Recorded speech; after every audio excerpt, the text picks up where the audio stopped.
Ninaongea kuhusu nyakati hizi ambazo tunaishi za mwisho.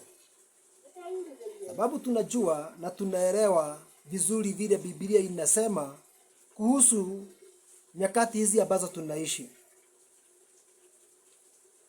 Unaposoma katika kitabu cha Ufunuo 19, neno la Bwana linatuelezea vizuri vile Yesu atakuja, na katika siku hiyo ya kuja kwake katika ufunuo kutakuwa na utawala ule wa mnyama, ambayo Biblia inasema Bwana Yesu atakuja na farasi na jeshi la mbinguni pamoja naye yule mnyama pamoja na nabii wake wa uongo watashikwa, watakamatwa na watarushwa jehanamu kwa moto wa gari wako hai. Nao yale majeshi ambaye yalikuwa yamefuatana nao, majeshi wafalme wa dunia na watu wote ambaye walikuwa pande wa yule mnyama, watauawa na upanga wake yeye ambaye alikuja akiwa amepanda katika farasi mweupe. Na Biblia inatuambiaga vizuri na inatuonyesha ili Yesu akuje, lazima kwanza ule ufalme wa mnyama utangulie, na hata kuja kabla ya ule mnyama. Na sababu ya kuelewa hivyo katika Ufunuo, ukiangalia vile Biblia inasema mnyama atatawala hii dunia. Katika Ufunuo 13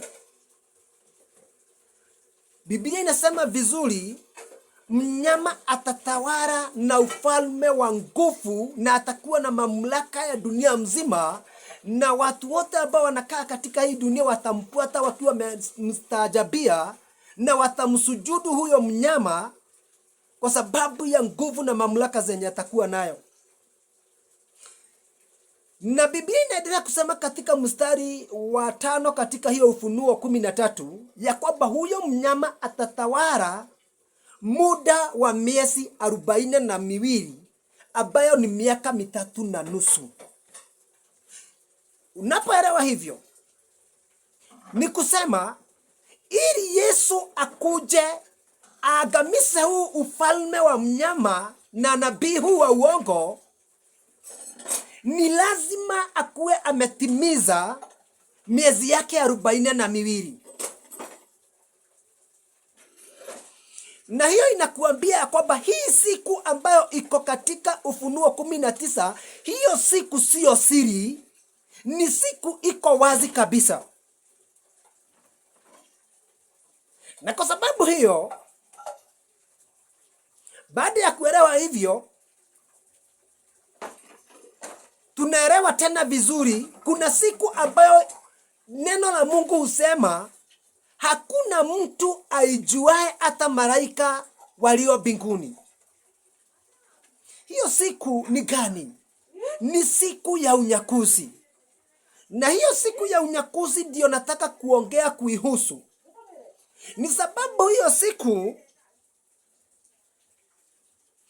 ni siku ambaye ukisoma katika Luka,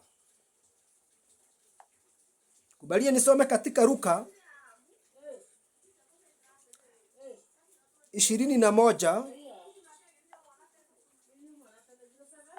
Luka 21:34.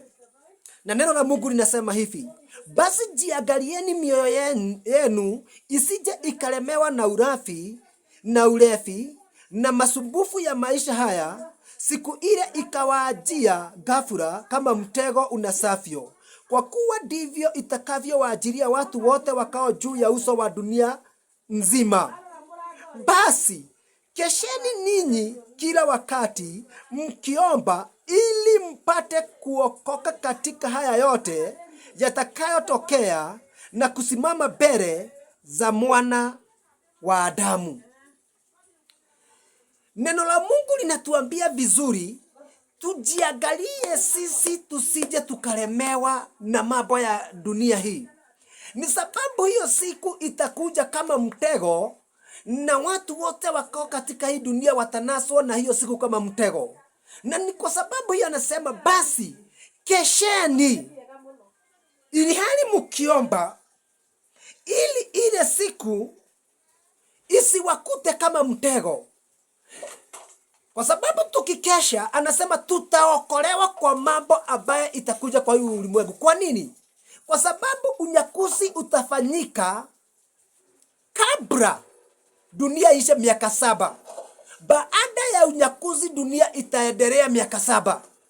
Na katika hiyo miaka 7 kutakuwa na shida kubwa, na shida nyingi kiasi zake haijawahi tokea tangu kuumbwa kwa dunia mpaka wakati huo. Kutakuwa ni wakati wa shida ambaye Biblia inasema ni wakati wa giza, ni wakati wa mateso makubwa sana. Mungu awabariki sana. Na ninakuomba usubscribe hii channel, na Mungu atakubariki sana.